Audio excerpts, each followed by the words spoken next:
In today's video, I'm going to paint the first model for my new Soulblight Gravelords army, the vampire counts and their endless hordes of the undead. From this hot off eBay white prime skeleton warrior to this dingy, grungy, hopefully kind of pretty walking skeletal menace. This is the first model, literally the first model I'll be painting for this army. I've never painted, well, that's not true. I probably painted an undead model when I was a kid very badly. I don't know, probably a skeleton warrior if I'm honest.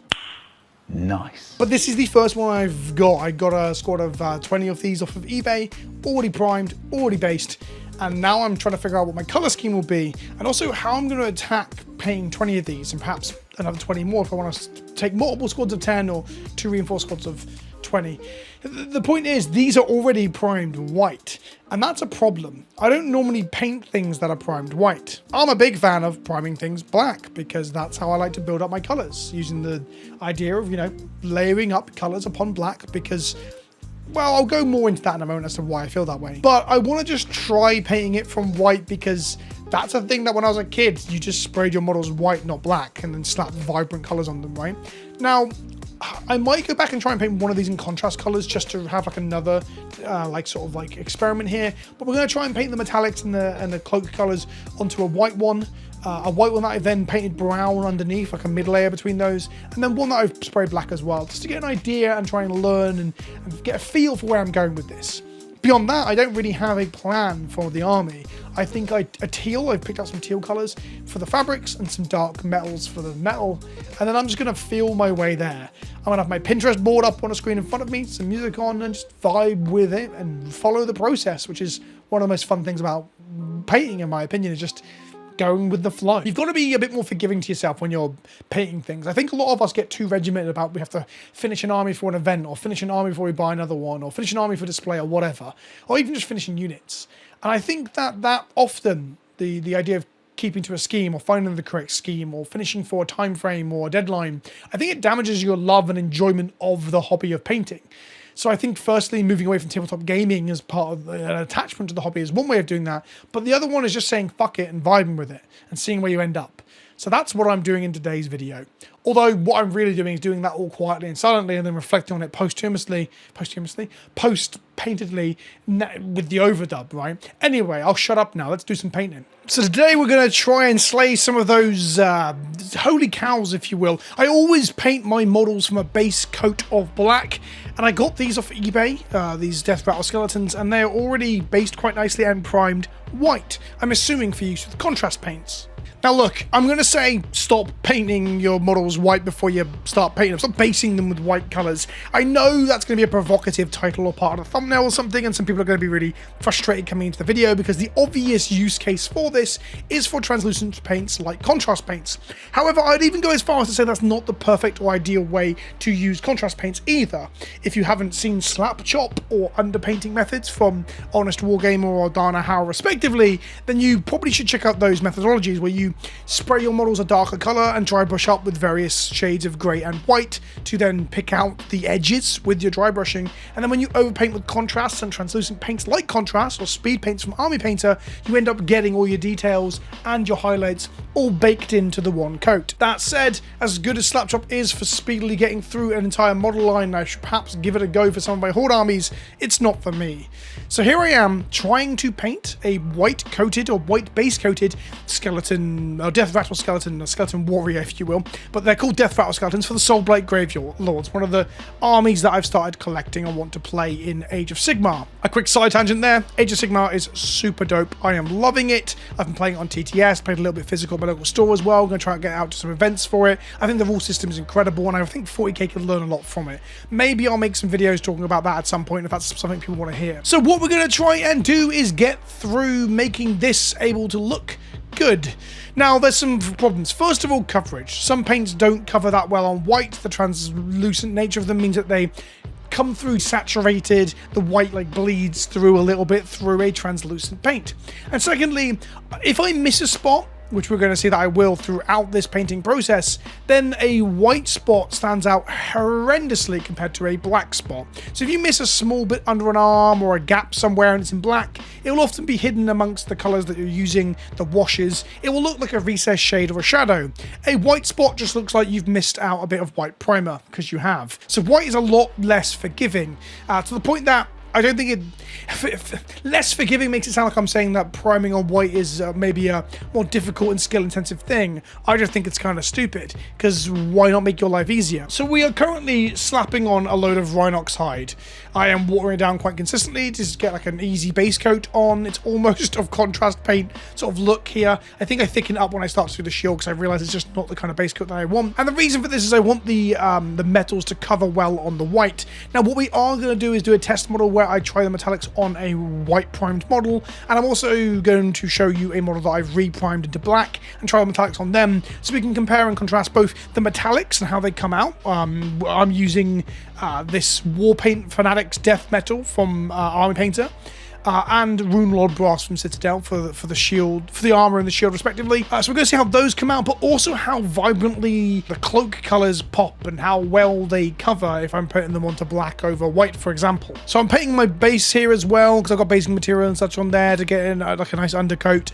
I'm going very haphazard and lazy. I'm hitting all the bone as well. I'm not even leaving the bone white. The only places that I'm leaving white is the bits that I'm going to hit in a moment with the main accent color for this unit or this army. I haven't decided yet, which is this wonderful MSP Bones Reaper bright turquoise given to me by that Mr. Shy of Test Rig Minis when he gave me some paint a little while back. The advantage here of the white prime is that this turquoise goes on lovely.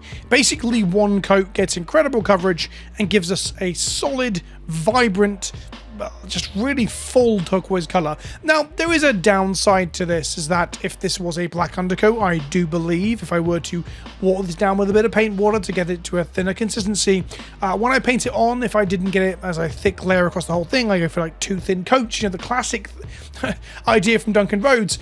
If I don't completely top up my thin coat in the recesses and in the less risen areas, that's another way of saying recesses, Vince, but what that would do would give me a darker version of the color because it's not as vibrant, which is a benefit. So although I'm saying about coverage here on the white is good, you can see me just awkwardly try to paint here with a camera between my head and the model. So it's an interesting experience. I actually think the lack of coverage when it comes to like robes and fabrics can be good if you're trying to create some depth in the recesses before adding an actual recess shade yourself, or even washing to create that recess shade. Right, here's a brass shield. This is what the brass looks like once we've painted the undercoat of white Rhinox hide, and then we've coloured it Runelord Brass. The coverage is pretty solid, the colour is pretty much what I want. I'm going to wash this down in a moment. So let's try it on a white model to see if the coverage and the colour is the same, if there's a discernible difference. If I'm just basically adding a step to this whole process that I don't need to do. As you can see, it is just a shade darker. It has taken on a small amount of the properties of the colour underneath, because the paint is not fully opaque. It has some sort of translucency to it, which is unusual for metals, but it's clear there's a difference in colour there. So let's try it on a black primed Deathrattle Sentinel. Bloody hell. Deathrattle Skeleton. I think this is what I'm going to do for the rest of the army. I'm going to spray them all black. The white undercoat caused all sorts of problems. Right now, you can see on screen as I show you the war paint that I'm using, dark metallics. You can see spots of white coming through the base, coming through the shoulder, coming through the weapon. There are just spots of white all over the place that you miss on your first pass. That if they were black dots, they would be almost unnoticeable, especially once you put in some shading. I finished the metallics off on the main model, the model that we were painting to completion as our test model for our scheme and our army today. So we get the dark metals onto all of the metal panels. That's the chest plate, the shoulder pads, and the helmet. And of course the tip of his spear. Then we put the metallics onto the base white model, the one that doesn't have any black or browns underneath it, to see again if it makes the color pop, or if it looks better or worse, or even just discernibly different. It might be sometimes that you're doing a thing because you think it's the conventional logic, and it just turns out it's just complete bollocks and you shouldn't be doing it. And as you can see, there is just a vibrancy again to that metal. I say vibrancy, that's probably way too positive. It's just lighter. It's clearly lighter.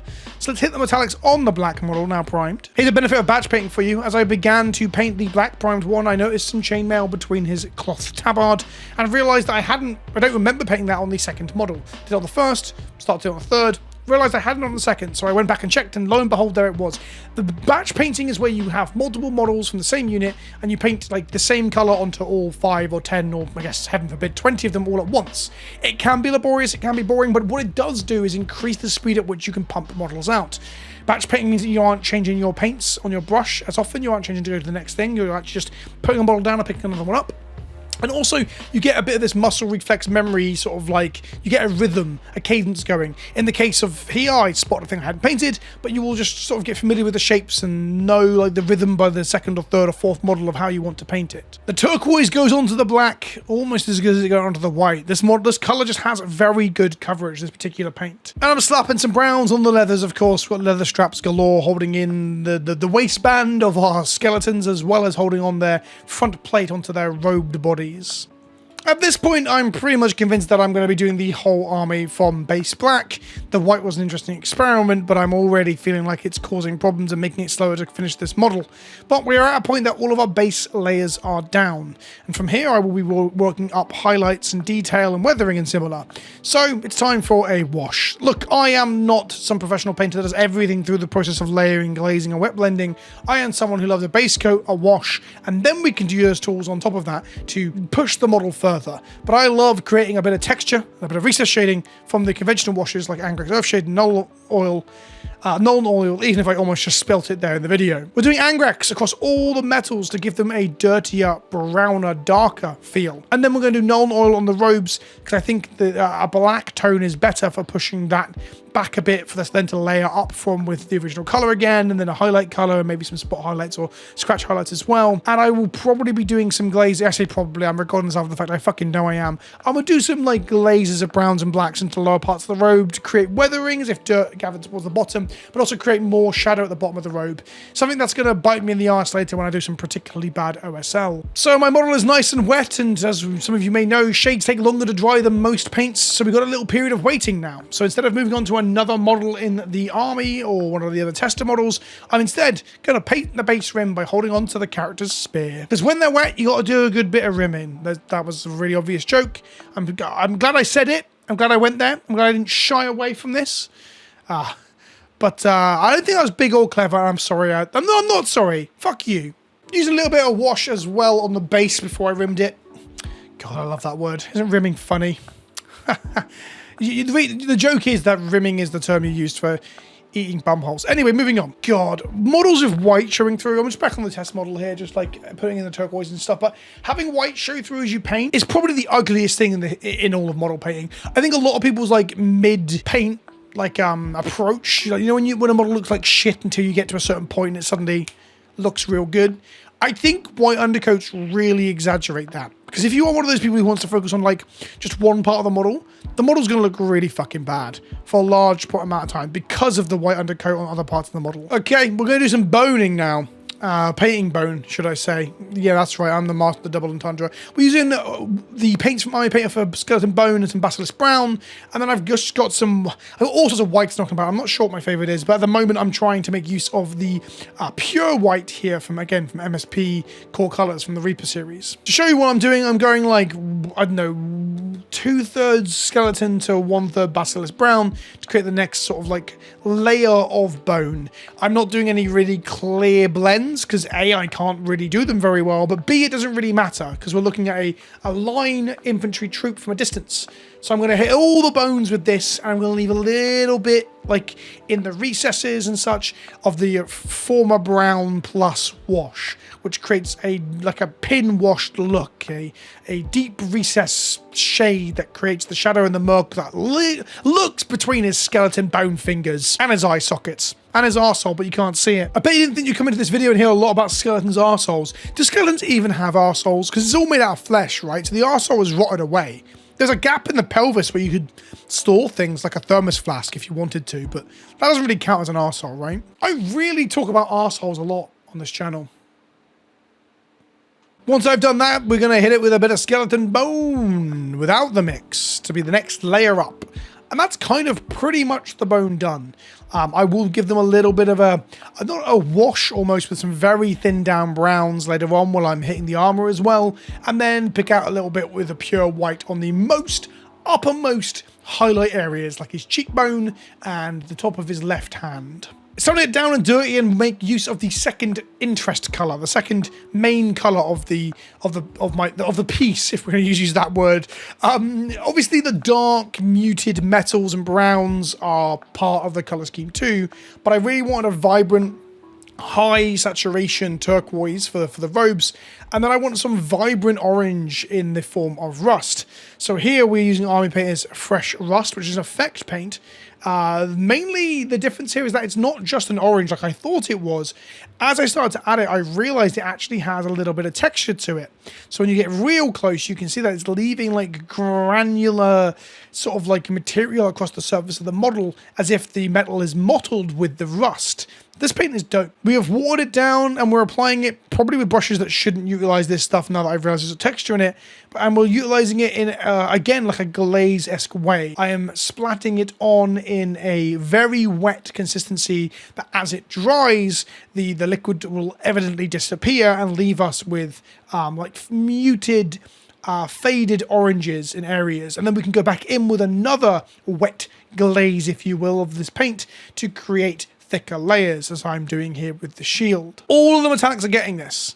All of them. I want the metallics to look really dirty, old, and rusty. Some browns on the bones, and then we're using the browns just to knock back the orange just a tad here. And then we're in with the original base color of the cloak over all of the raised areas to separate it out from the washed parts of the cloak, because a wash not only creates recessed shading, but it can also filter the color of the original paint as well, in this case the black, making it a lot darker. When doing this approach of using the same color to do the highlights and using a wash to create shade and shadow, just make sure you aren't using a gloss wash. Make sure your wash is satin at worst, but preferably matte, because that way you don't have shadows that actually catch real natural light, and then it looks like you've got, like, as you can see here with the wet, there's still wet wash on the model. That will dry eventually. But here you can see the light hitting it, and it looks like the recessed shades have like shiny bits in them. You don't want that. Make sure you're using nice matte washes. Again, Nolan Oil from GW is often correct and matte enough for my purposes. I guess sometimes I notice it comes out a little bit glossy in the recesses when you've got like a thick layer of it, but again, you shouldn't leave it to be too thick and too pooled. The model is starting to finally take shape. I was really scared that it was just going to look like shit the entire time I painted it, and this was going to be a wasted project. But the contrast between the dark, dirty metals and the robe, I think, is working. We're now doing some edge and slight scratch highlights onto the armor, and I've decided to go back in with the Rune Lord brass. Now, normally, as like a signature style of what I do with the metallics of my Slaves to Darkness, or my Orcs, or my Blades of Corn, or any of my Marines even, like pretty much everything, is that I do a dark metal, and then 2 highlights up from there into like Lead Belcher, and then into like Air Vallejo Chrome or something to create really scratchy, very distinct edge highlights, and it creates a nice layering effect that is very stark in contrast between chrome and dark metal. Here, though, I don't want the metal to look even remotely shiny. I want it to look like it's, 70 years old and just been pulled out of the ground. And I didn't plan to do this, it just sort of happened as I was going, but a brass highlight works. The brass, like, scratched edges and similar of where the light is caught or where the metal might have been scratched during a battle or on an adventure or whatever. It works because it's not that highly vibrant, super popping chrome, but instead it's creating this it's more muted to go with the rest of the armor tone. And here I am actually putting the browns in. I might have mentioned that earlier and I haven't got to that point yet, but here we are using browns to just recess shade parts that won't be being hit by sunlight. The bit underneath the skeleton head's chin, for example, the lower plate of the lower part of the breastplate. Our final highlight pass on the cloak will be Sybarite Green, and then Sybarite Green, so Sybarite Green mixed with the original cloak color, and then Sybarite Green purely to really make those highlights pop. Here, it's edge highlights of pure Sybarite Green, and this is just catching everywhere that would be frayed and damaged, or really on the edge, and thus would pick up the edge of the light as it hits the model. I could be neater here, I think, but I mean, it's kind of become my style at the moment that I'm pretty scattergun when it comes to how like thick my highlights can be sometimes. I think this just is perfectly fine as this is and doesn't require any more effort here, because don't forget this is one man of a 10 or 20 skeleton. Actually, I think it's 20 or 40. Oh, it's 10s and 20s. I just looked it up. But either way, even at 10 men, you don't want to spend too long on the model. You want to do some things and cut some corners somewhere. So, for example, pushing all the edge highlights to be as smooth and clean and thin as possible isn't necessary because you really just want 20 men to have those highlights that are noticeable from a distance as a unit. And here, I'm just trying to push the orange a bit more. It's not as vibrant as I want it to be. So I've got some Troll Slayer orange from Citadel. And I am, again, just wet. Not glaze is perhaps not the correct term. I'm blobbing it on to allow it to dry into, again, the parts where the rust would show up. Large flat surfaces on the shield and certain recesses. I do think this creates some tiding. So tide marks are kind of like where you do what I'm doing, where I'm putting the paint on incredibly wet and letting the liquid evaporate and thus leaving the pigment spread out further and more translucent. The problem is that, especially with lighter colors like some oranges, whites, creams, and yellows, you get tiding where it leaves a kind of like a weird stain, similar to like coffee staining, but more desaturated, more I guess less dark. You're going to see that a little bit with the oranges on his chest plate. You can see it right now. It's dried by the point that I'm looking at here. And then I'm going to have to go back in and sort of knock that back with some black and then try and bring up the edge of it again with some rust. Just play with the colors until it gets to a point that I want. You got to remember that paints can go over each other and then go each other in varying translucencies too, which can help you bring things up or bring things back down, depending on where you need to take the model's colors. And it's part of the fun of this process is that I've come into this, kind of like I might have explained in the intro, with no clear plan other than probably want to do some turquoise, probably want to do some dirty weathered metal. And then from there, I'm just looking at a few of my reference images as I go, listening to some music and just having fun with it. Like, I guess to get a bit philosophical about it, I'm just enjoying the process. The process is the most important part to me when it comes to the painting. I say that. The output is probably the end result and the most important part. Like having an army to play or something to post on socials, to show a friend when they come around, or show my partner, show my wife. It's really funny when I show her my painted toy soldiers and she tries her best to seem interested. But I guess that's the absolute end goal. But really the process of getting this sort of like experimentation and this fun artistic process is secondary to that, but is also prominently one of the big parts and the reasons to do it.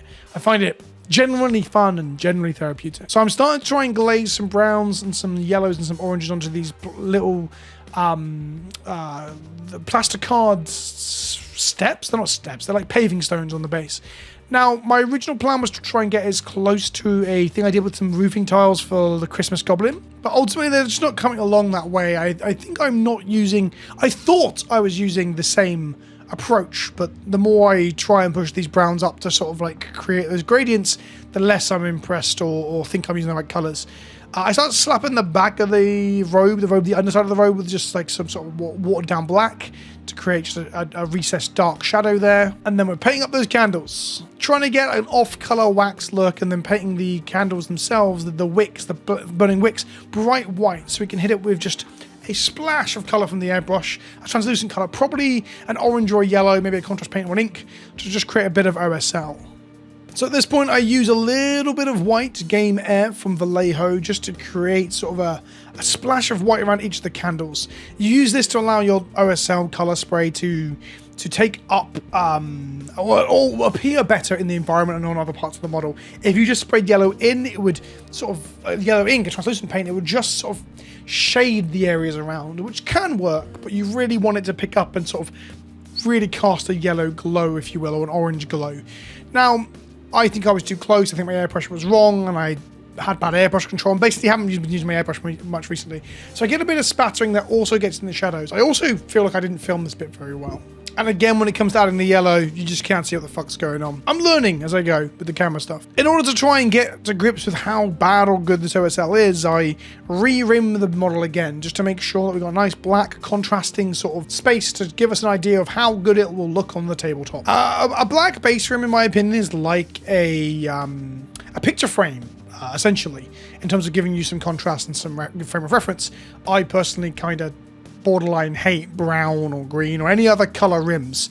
Black base rim or get the fuck out. Now, the yellow has kind of made those little slabs look like the yellow brick road. So here what I'm doing is trying to knock down where I've accidentally got a bit of yellow onto the bottom of the cloak and ruin some of the shadow that I created. So I'm hitting it with watered down Abaddon black and Rhinox hide just to knock that back again. And basically I hadn't really considered where the candles were when I was creating the shadow on the capes. So there are parts of the shadow that I just don't want to lose. I think it really looks decent.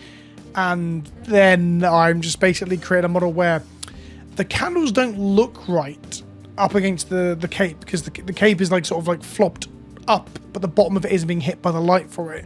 That is just basically how I've painted the entire model, not considering where the OSL is, which is a really big rookie error. I try to fix what I think is looking like bad OSL by sort of like glazing in some orange to create some warmth to the light on the slab, which I think was successful. That really did help to fix some of the issues that I created with my OSL here. And I also give some edge highlights to create the idea of like the light really bouncing off at the sharpest edges where it would hit it. And I put some yellow contrast on like the underneath of the boots and the knees as well to help sell this idea that the light is bouncing off the candles on the floor onto the skeleton's legs.